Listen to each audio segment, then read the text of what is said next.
So, augmented reality continues to be challenged in gaining consumer traction, but there are some bright spots. For example, usage and revenue continue to gain momentum in mobile AR.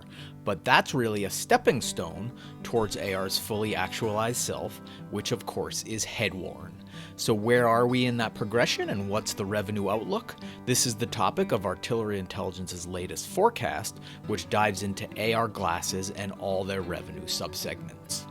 So what did we find out? At a high level, global Headworn AR revenue will grow from $2.32 billion last year to $35.26 billion in 2027.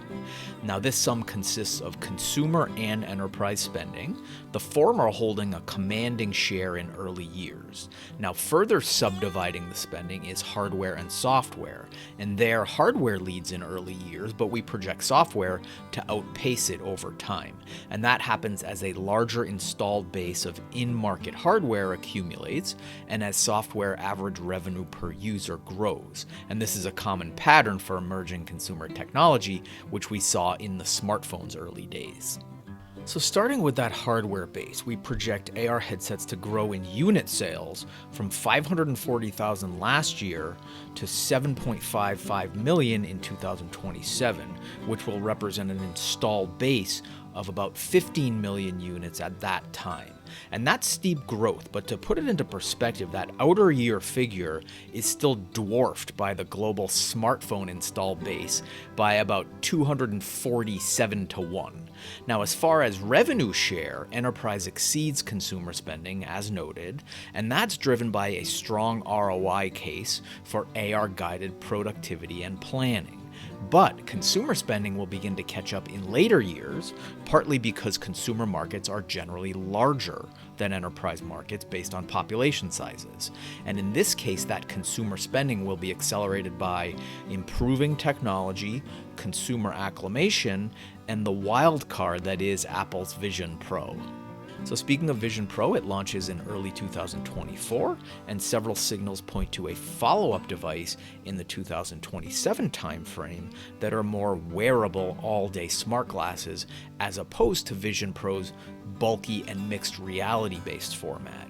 But in the meantime, the big question is, what will Vision Pro's sales look like? And there we can look to some historical examples, such as the early sales periods for other wearables, such as watch and AirPods. And it's worth noting that those devices took a while for sales to ramp up. And furthermore, Vision Pro's price tag will dial down the scale of those early sales even further.